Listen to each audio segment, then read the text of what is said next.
Hello, we are Kennection, a non-profit organization that researches and collects data on global climate change impacts.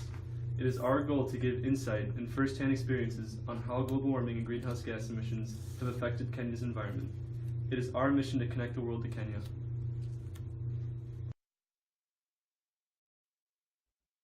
First, we will take a brief look into Kenya's past. In the 16th century, the Maasai and the Kikuyu tribes dominated the lands later known as Kenya. They lived simple, nomadic lives based on hunting, gathering, herding, and farming. In the 19th century, the United Kingdom established dominance in the Kenyan region with the arrival of various missionaries, commercial representatives, and explorers. In 1895, the Mau Mau Rebellion erupted against British rule. Then, in 1965, Kenya became an official independent nation. After the transition began from the Industrial Revolution into global imperialism, Kenyan natives were persuaded to become British citizens, which meant abandoning some of their instinctual values and following a different set of cultural guidelines and standards. The British created a stabilized government, and Christianity took over the once Islamic lands and abolished native practices. With crops turning into barren wasteland, the dominant lifestyle groups who were once receiving healthy incomes have had to act swiftly and find new means to survive. The Kikuyu, who make up 22% of total population, have had to turn away from farming and focus on other economic successes and education. The Lu, who make up 13% of the population, were once sustained fishers and herded for a living, have transitioned into a skilled labor force in dense urban areas.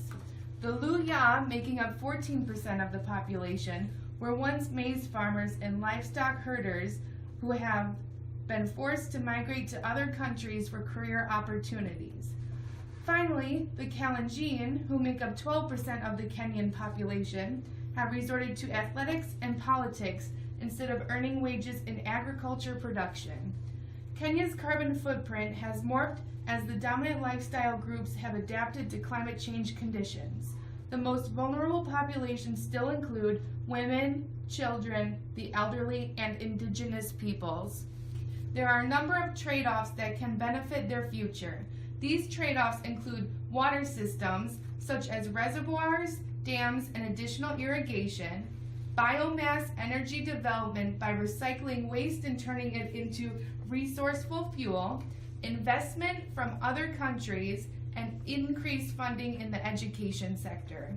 These trade-offs do come with some snafus. Kenya could lose additional land due to water system creations.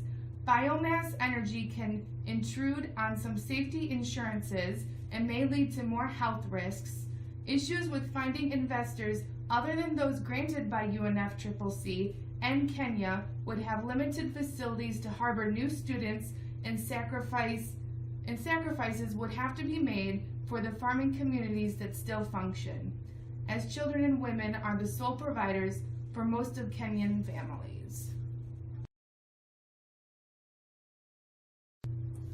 Now we will talk about the relationship between Kenya and the United Nations Framework Convention on Climate Change. Kenya joined the UNFCCC on November 28, 1994. Currently, Kenya is working to lower emissions and fix prominent social issues within the country due to climate change. These issues include protecting the vulnerable populations of Kenya, such as women and indigenous peoples. Kenya has made one of their main focuses and submitted requests within the UNFCCC to give more rights to women and improve additional social issues that will be discussed later. Kenya's political stance within the UNFCCC goes as follows. They will gradually implement their National Action Plan entitled 2030 Vision. This plan seeks to lower CO2 emissions by 30% by 2030. Over $40 billion are required to implement mitigation and adaptation actions across sectors up to 2030. Kenya has stated that it can't self-fund this operation and is looking for additional funding through proposals to the UNFCCC. Kenya has made significant climate change impacts during the following UNFCCC meetings. COP12 in Nairobi, Kenya, where they focused on activities and human settlements in the high to medium potential areas, which creates stiff land use competition. This situation has potential for increasing GHG emissions and for severe impacts of climatic variabilities, like floods and droughts. Deforestation increases emission of greenhouse gases into the atmosphere. Kenya is active in establishing a carbon finance desk. The development of carbon finance in emissions and trading national policy is an important policy within Kenya, since they emit much less compared to developed countries. The desk can enforce regulatory instruments and fiscal incentives for making climate-related investment more attractive. At this point, deforestation situation was improving in Kenya, with biodiversity recovering. This could help increase the amount of greenhouse gases. The COP15 in Copenhagen, Denmark. The Copenhagen Conference raised climate change policies to its highest political level. It was a critical turning point for Kenyans, which included the highest attendance rate of government appointment officials and non-government officials. Kenya signed the accord given its non-legal binding agreement. The Copenhagen Green Climate Fund, which included programs such as RED+, was a critical turning point for Kenya in their advancements toward climate change. The COP16 in Cancun, Mexico. Kenya and France jointly proposed to launch a global partnership on clean energy for all in Africa and the most climate-vulnerable countries. The partnership aims to create a common framework to mobilize financing from generation, distribution, and connectivity of renewable energy, enough to raise access to electricity to 100% by 2030. The COP18 in Doha, Qatar. The Institute of Environment and Water Management, in collaboration with the Climate Change Network of Kenya, FEMNET, and the Pan-African Climate Justice Alliance, organized a meeting to collect views and options for advancing gender balancing decisions within the UNFCCC and create a document submission to the Secretariat with gender equity and balanced recommendations at national and county levels for all countries involved. Kenya established a Women Enterprise Fund and UWEZO, which is an organization that implements literacy programs and competency amongst Kenyan children. The COP21 in Paris, France. Climate change represents an urgent and potentially irreversible threat to human societies and the planet, and thus requires the widest possible cooperation by all countries. Deep reduction in global emissions will be required in order to achieve the ultimate objective of the Convention and emphasizing the need for urgency in addressing climate change. Kenya's INDC includes both mitigation and adaptation components based on national circumstances. Kenya will ensure enhanced resilience to climate change towards the attainment of Vision 2030 by mainstreaming climate change adaptation into the medium-term plans and implementing adaptation actions. As partnering under developed country of UNFCCC, Kenya is playing a massive role compared to the more industrialized countries. It is obvious that underdeveloped countries are not the main contributors to climate change, but climate change impacts are happening globally and at a rapid pace. From Kenya's development, we have noticed climate change is causing hazardous issues, such as extreme drought, disease susceptibility, and infertile of lands. Also, social issues are rising at the same rate, which is causing increased crime rates and citizen dissatisfaction. In order to stabilize Kenya's society and aid success, the Kenyan government has taken action to deal with these climate issues.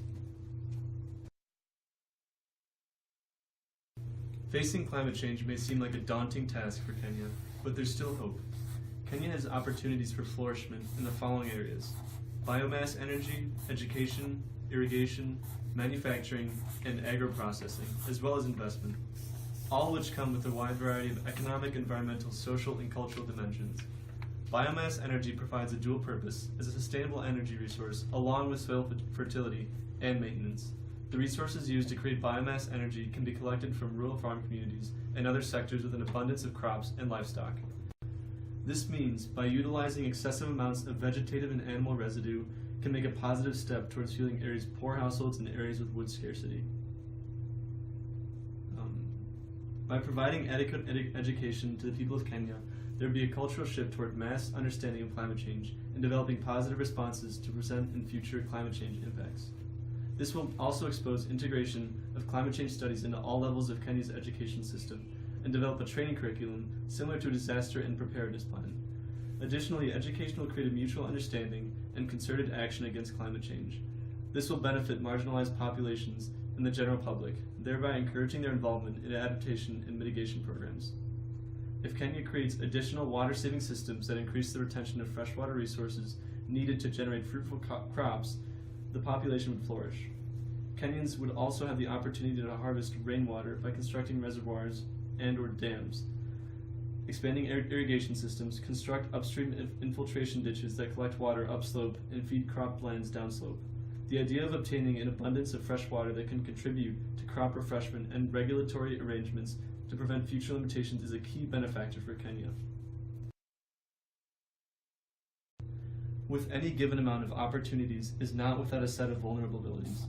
Kenya faces additional vulnerabilities in the following areas: agricultural production and food security, additional deforestation, health concerns, tourism, and urbanization. Extreme weather conditions followed by serious weather events lead to droughts and floods that can transition into mass food shortages, rising food prices and additional damage to the near national economy. Crop yields are expected to decline due to excessive or insufficient availability of water, more losses to pests and diseases, and more competition with weeds.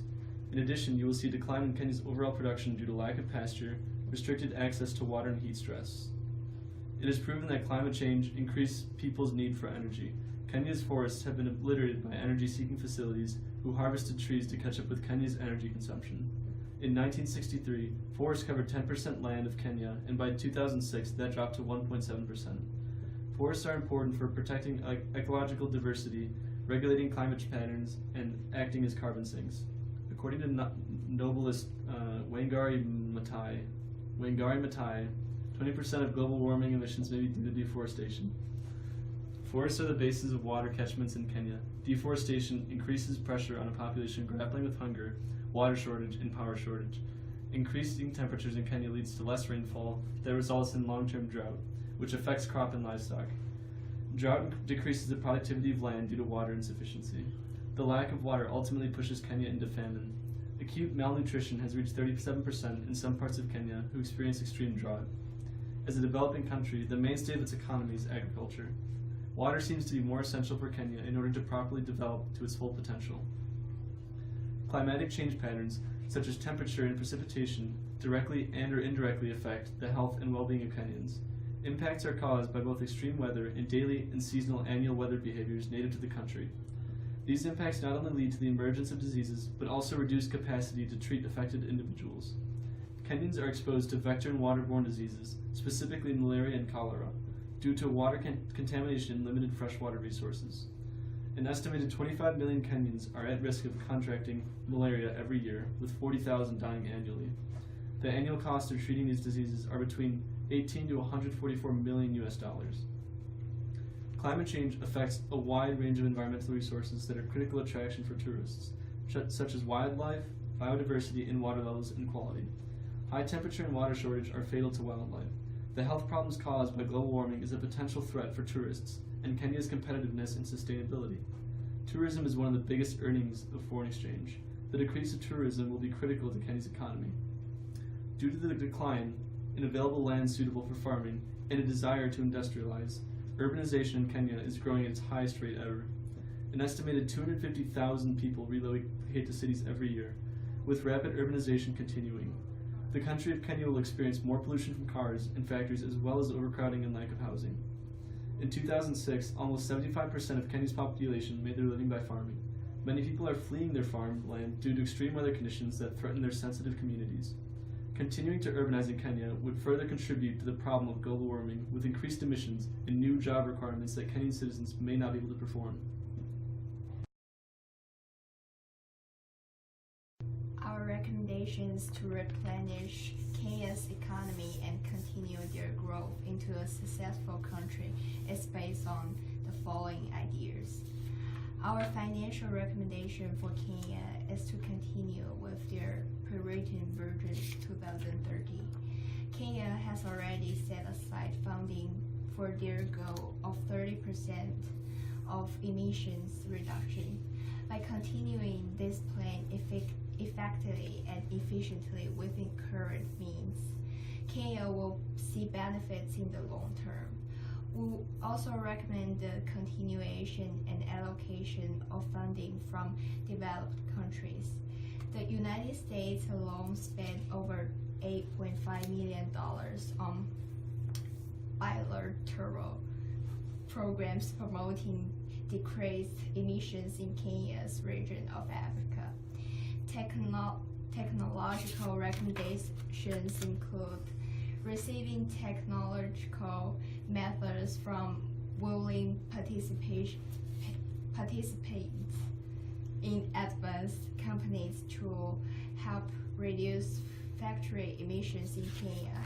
GE signed a deal with the Kenya's government in 2013 to provide 38 wind turbines, along with 10 years of maintenance to create renewable energy alternatives. Encouraging programs such as these are vital in establishing a long-term energy infrastructure that Kenya can rely on.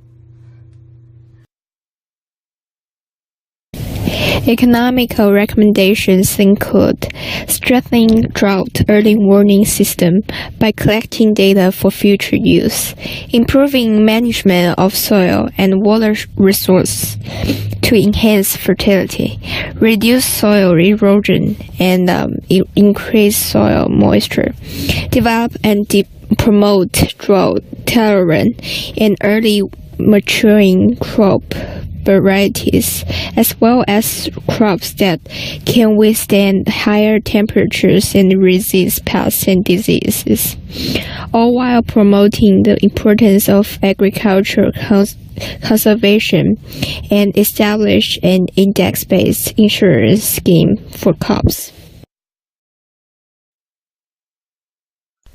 Our social recommendations include increased attention on how climate risks differentiation between men and women, and incorporate this knowledge into planning and programming at all mitigation levels. Developing climate change campaigns, especially for rural farmers and citizens who are most affected by climate change. Creating base programs to inform the majority of climate change effects. Also, continuing education for those already knowledgeable of climate change. For example, Kenyan citizens at a basic level can be accelerated into expert level, allowing a educational and certification program for able-bodied citizens is essential.